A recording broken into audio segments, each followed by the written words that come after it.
Hello, everyone, and welcome back to Live with the Pricing Lady. Apologies for the late start here. We had a little bit of a technical difficulty. Hopefully, we've sorted that out. I'm here today with my guest, Jessica Lockhart, who is the creator of Humanology. Hello, Jessica. Welcome to the show.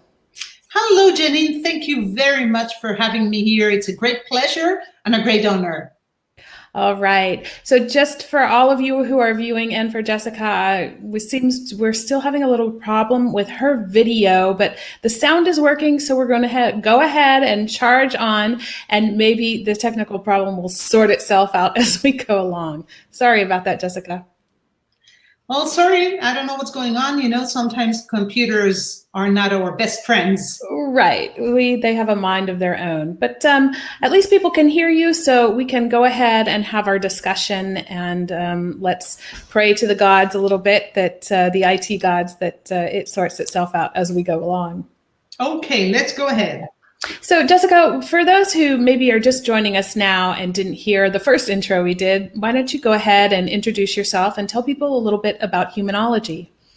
Yes, it'd be my pleasure. Well, I'm Jessica Lockhart. I was born in the US, grew up in Spain, and currently live in Switzerland. So I do have quite a multinational background. I am the creator of Humanology, a new discipline that studies and explains human beings, and that includes other methods and tools also created by myself, like optimism coaching, personal essence, or something like absolute forgiveness. And Humanology is or aims at becoming a new discipline taught in universities all around the world. Fantastic.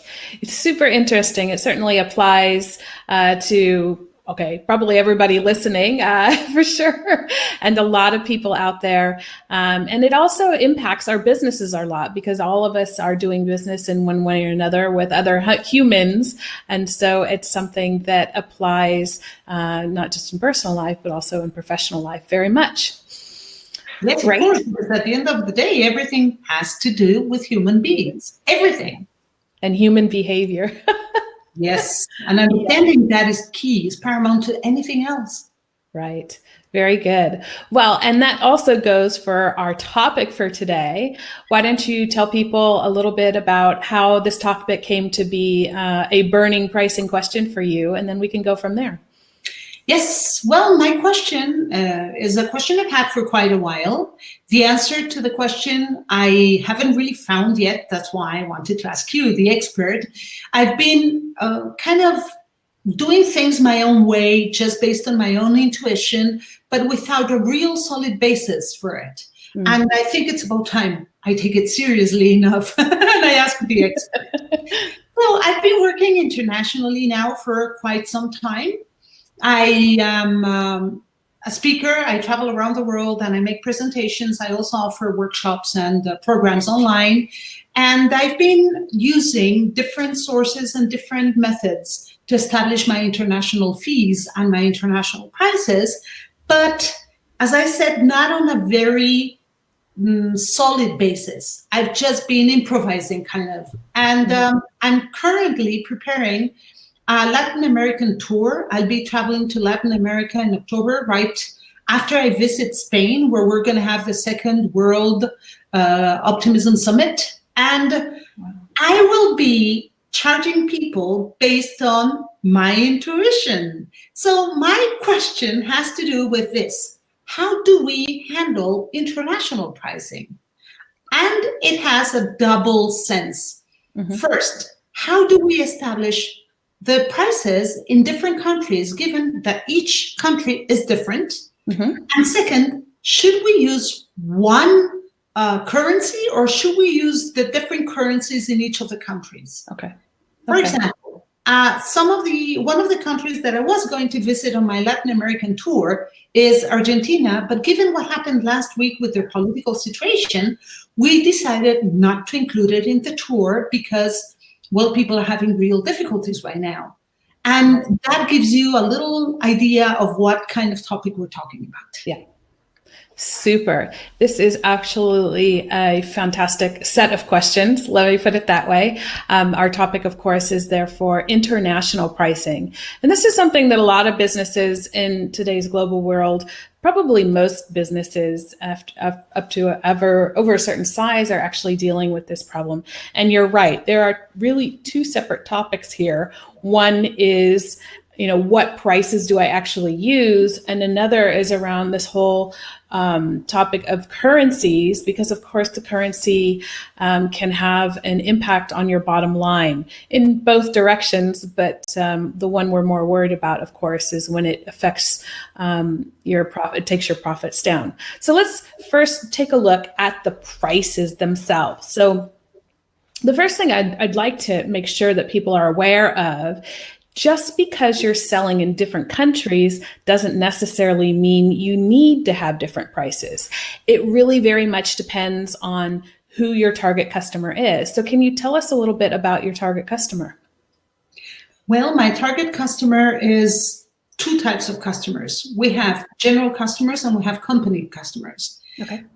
General customers are the ones who access our personal programs for personal issues like forgiveness or happiness, that kind of thing. And then we have company customers for whom we organize workshops in their facilities or also consulting services. Right. Okay. Very good. So the reason I bring this up is because let's take, say, luxury goods. If you were selling some sort of luxury good, then the people buying those across countries are generally going to be people who have a lot of disposable income, and therefore they're not as price sensitive. Or if you're going after a target group who are more cash rich than time rich, then there's less of a need, let's say, to differentiate your prices across countries. Okay, so I think in your case, we're not talking about that necessarily. That would be something that you would need to think about and consider a little bit more. Mm-hmm. Mm-hmm. Yeah, well, I would agree with you, yes. Yeah. Yeah.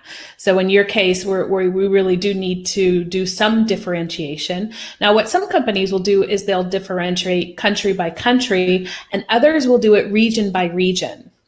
Of course, if someone, if you have two different prices in countries that neighbor each other, then what that can do is, and if it's not a big burden to travel and go get what you're offering in the other country, they may just choose to go to the other location to get the product, which eats away at your profits, right? Because they go to the cheaper place rather than the more expensive place.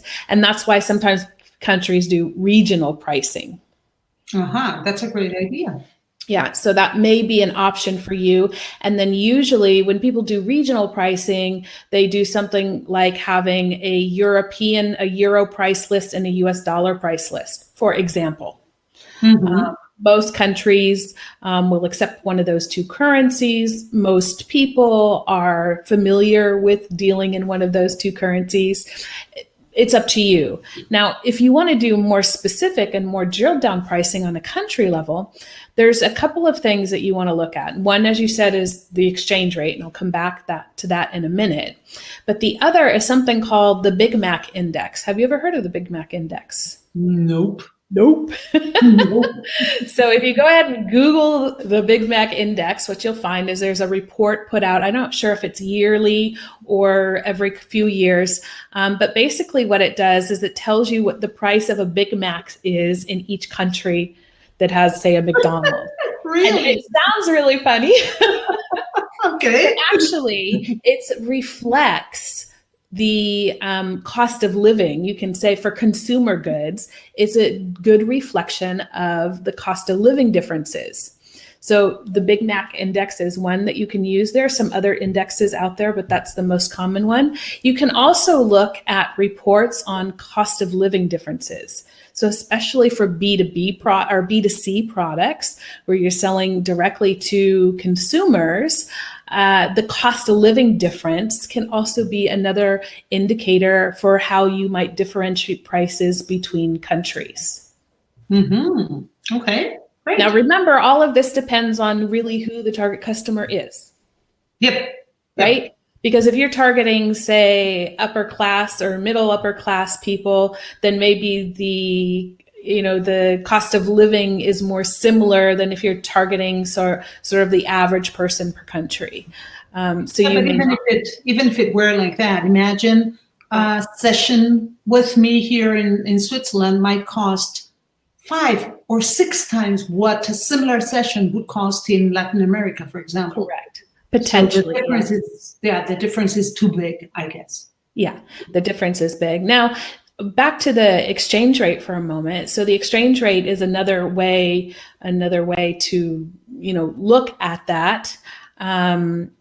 In terms of, is something else let me put it this way, something else you have to consider, because if you offer in different currencies and something happens like in Argentina, or maybe even not something that drastic, but if you live in Switzerland and you're selling in euros, then anytime the euro and the Swiss franc slide against each other or move relative to each other, there's a risk that you could be earning less profit off of that.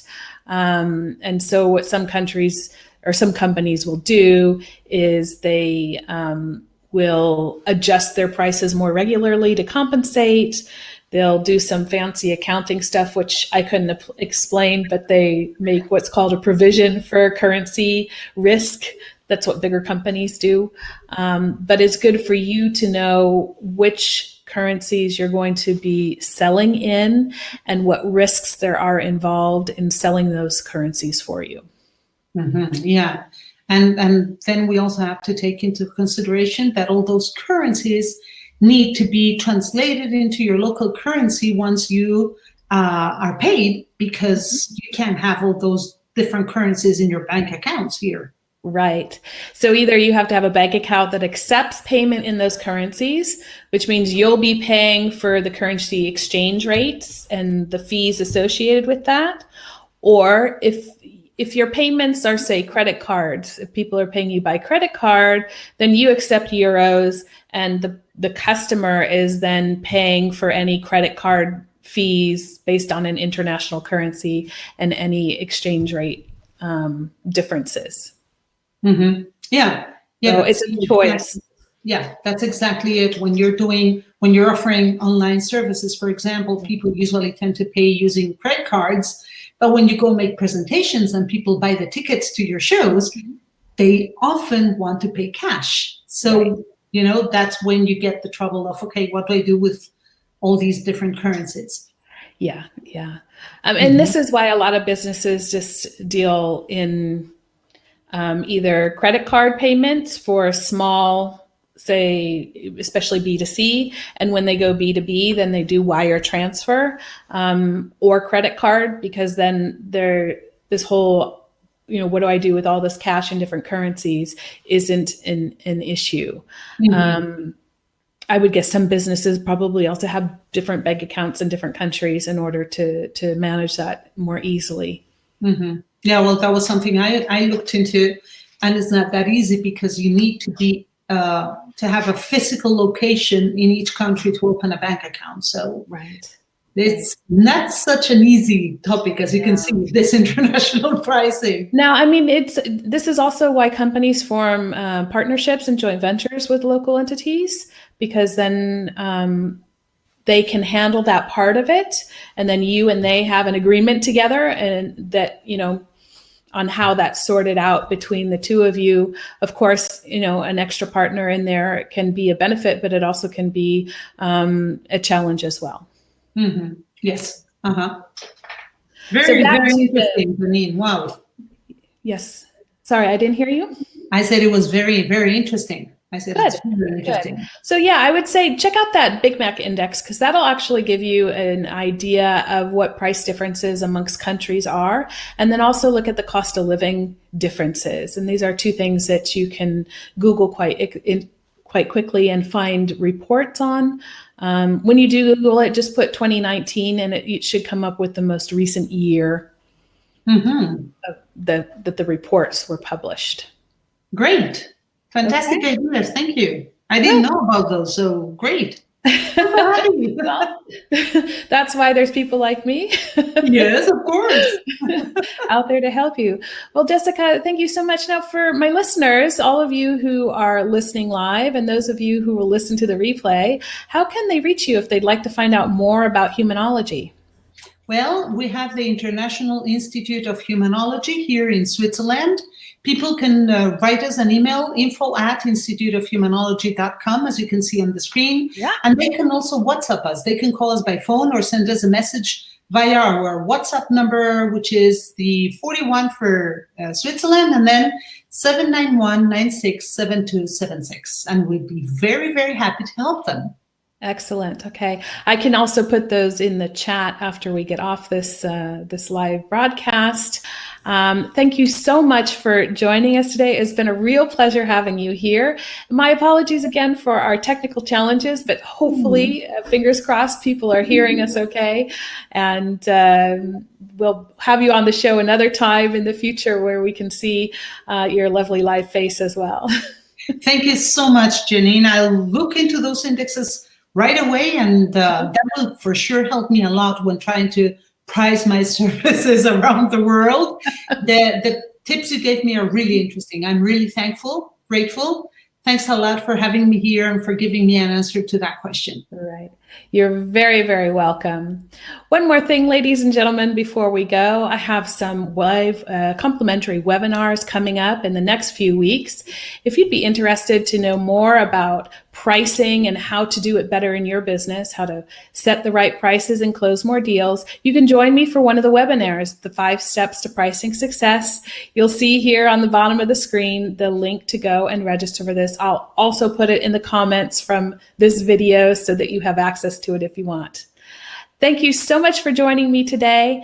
Next week, I have a guest coming on. We are still finalizing some things, but we'll probably have Dana Levy-Hoffman from Organalicious with me next week, and we will be experiencing, or she'll be sharing with us her journey in pricing as a business owner, small business owner, over the past few years, and we look forward to seeing you then. Until next time, enjoy pricing, everyone.